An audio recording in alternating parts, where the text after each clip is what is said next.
think about that for a while. I just love being Puerto Rican. My name is Meralis Hood, and I'm from Milwaukee, Wisconsin, and that's where I grew up. That's where I live.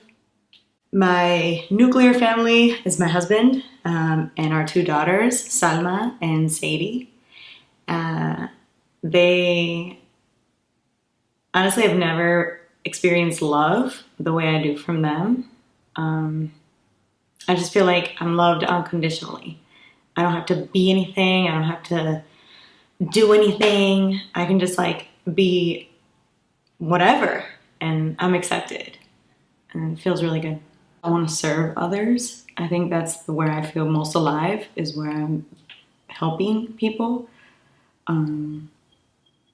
want my daughters to be women that also do that. Like, that's a big, big thing for me. It's really important for me that they are empathetic women, that they're kind women, that they're women that don't get caught up in like materialism and the trappings of what I feel is kind of fleeting on this planet. That my husband feels a sense of self-realization that he deserves, because I love him, and I feel like I watch him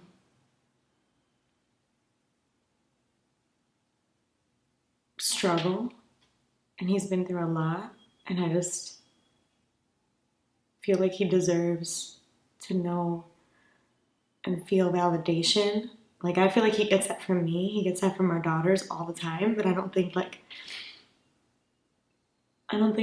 he's received the type of self-realization and self-actualization that he's seeking in life. And I think that's like one part that really gets to me. So 10 years ago, I was 28, and I was really struggling with everything. I was struggling financially, mostly because I wasn't really looking to a future at all. I was struggling physically because I was depriving myself of a lot of things, including food, on purpose.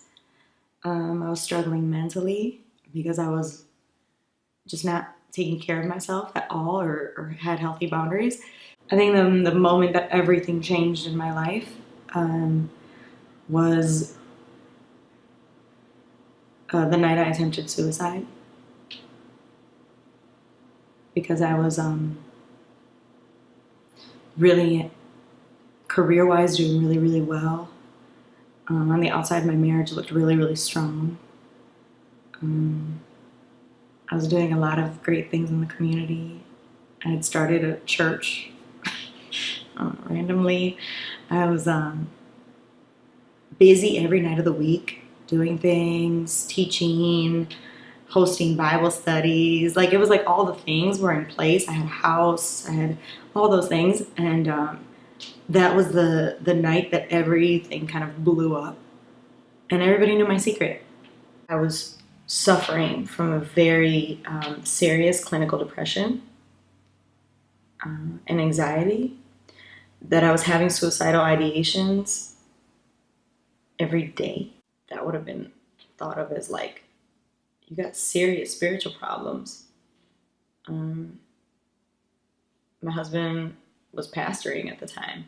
So that would have, the fact that I did that was a huge thing. And it really made a lot of people feel like I was lying to them. And I was presenting a self that I wasn't. I wish I would have known then that life was going to be so different in 10 years in such a good way. Like, I wish I would have had a little bit of hope back then, to know, like, girl, you were going to be fine. You're going to be just fine. You don't even see it yet. And I wish I would have known how powerful that healing process was going to be, because I wouldn't have been so afraid of it. I was born premature.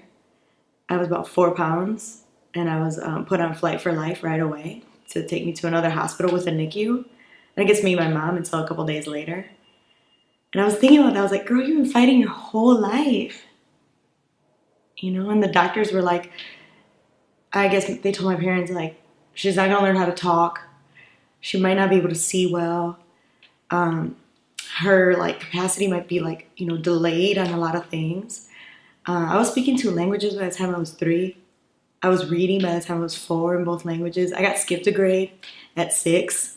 And so like, I know I'm a fighter at my core.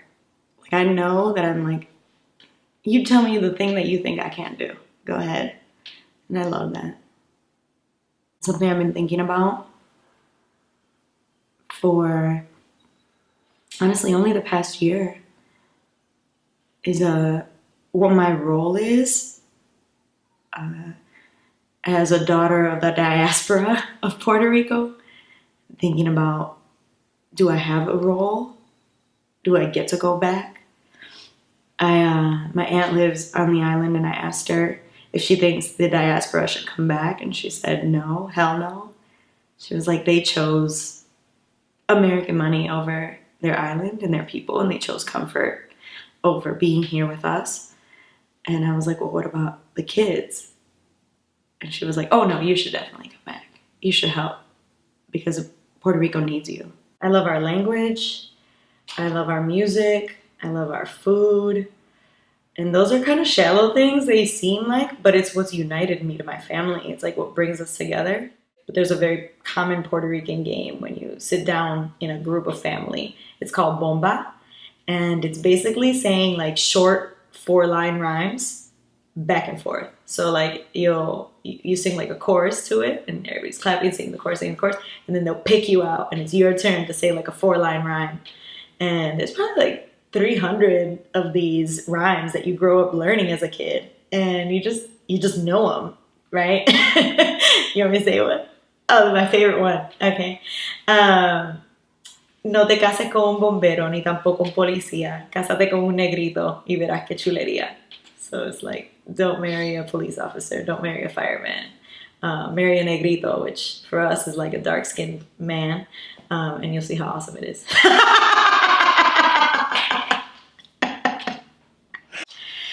My favorite song is Gitana by Shakira, and it talks about being a gypsy, not being from anywhere, not belonging to anyone, falling, getting back up, figuring it out.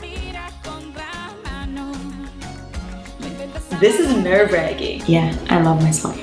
Why was the skeleton afraid to cross the road? Because he didn't have any guts.